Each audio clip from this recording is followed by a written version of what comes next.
Learning Spanish word order can be a challenge, but sometimes just knowing a simple rule or inherent characteristic of the language can help you create sentences that are more natural sounding. And here is one of those inherent characteristics of Spanish.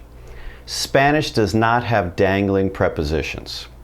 This is important to keep in mind because in English, we love dangling prepositions, also called hanging prepositions, especially in questions. What are you talking about?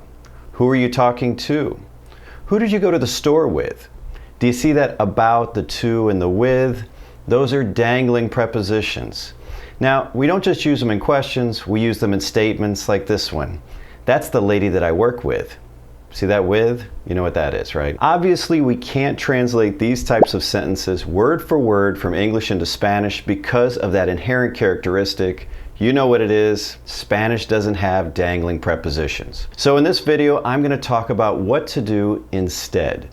This is where we'll be working with word order and relative pronouns. Let's start with forming questions in Spanish because this is going to be the easiest one.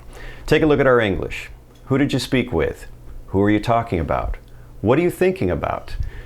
You just need to think of these a little bit differently in Spanish. So really what we're saying in English is, with whom did you speak? About whom are you speaking? About what are you thinking? So to accomplish this, we're just going to move our dangling preposition up front, so he's no longer dangling. ¿Con quién hablaste?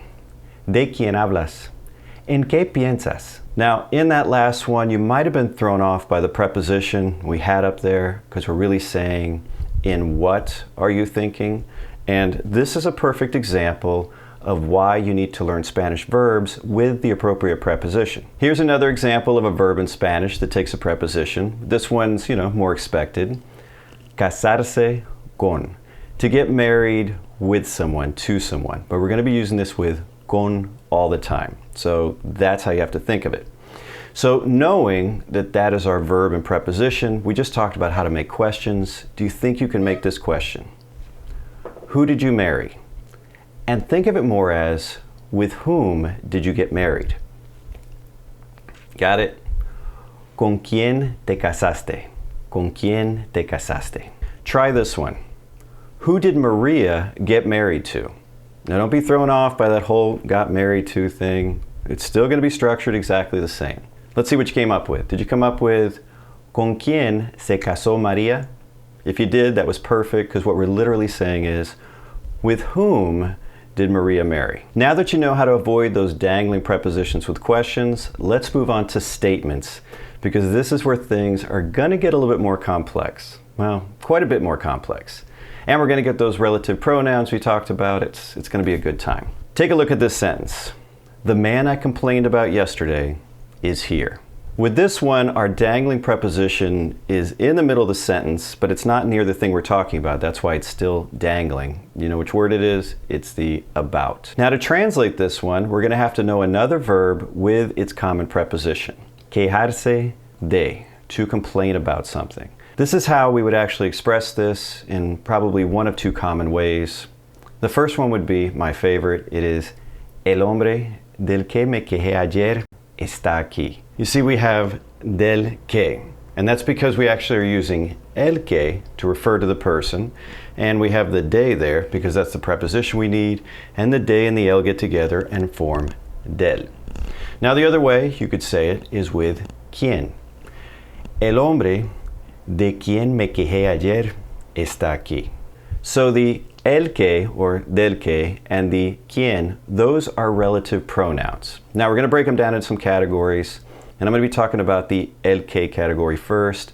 There's actually 4 in that category. There's el que, la que, los que, and las que. The one you choose will depend on the article you're talking about. Here we're talking about el hombre, so we chose el que. Now you can use these to refer to people and things. So this is a particularly useful category. In that next category, the quien category, we only have 2 things in there. We have singular and plural. So we have quien and quienes. Now these can only refer to people, not to things, which I think is pretty obvious, but sometimes some people don't think it's obvious, so just thought I'd point that out. Now it's time for you to practice. Translate this one.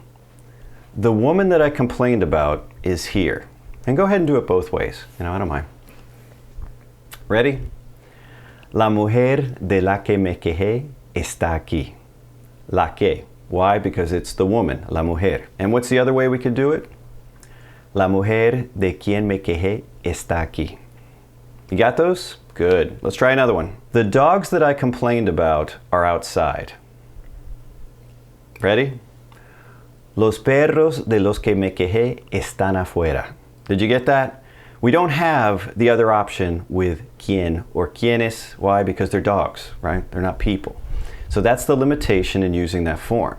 But when you use el que, la que, los que, or las que, you can refer to people, animals, things, anything. It's a super versatile one, and it's really the one I recommend you stick with. And why was it los que? Because it's los perros, right? And it has to agree in number and gender.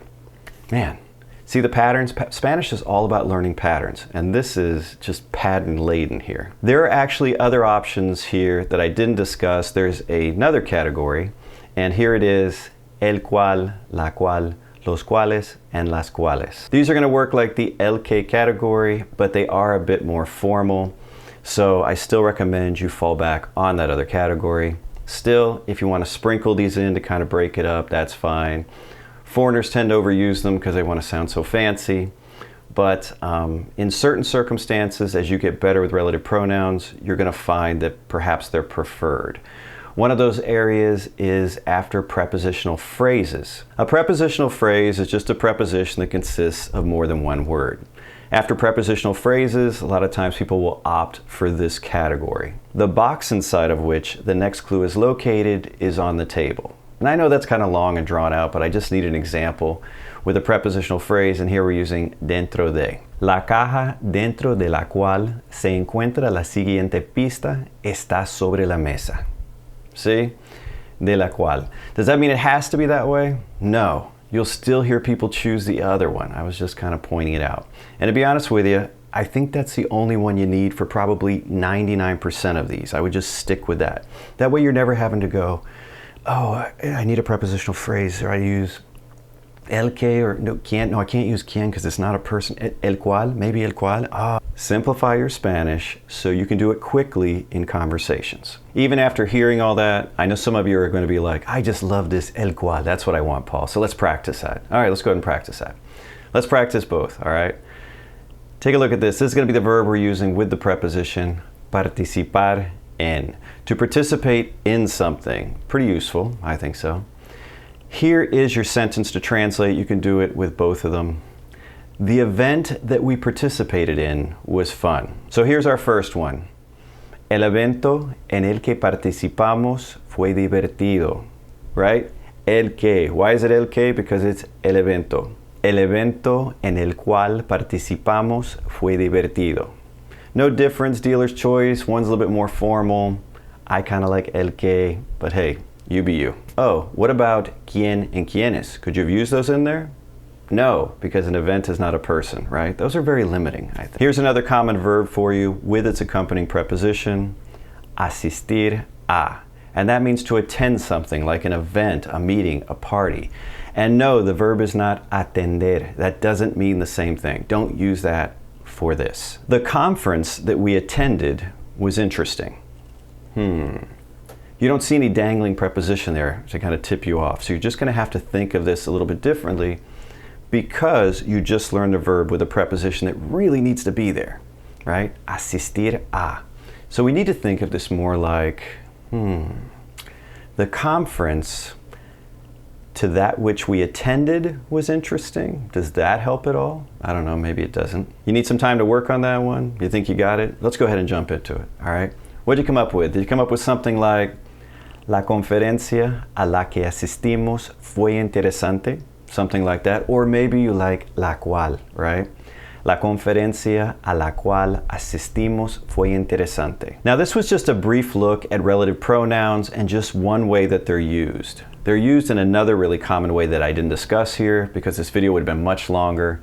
And I actually did a video that is much longer that goes into that for my members area, the Qroo Spanish crew.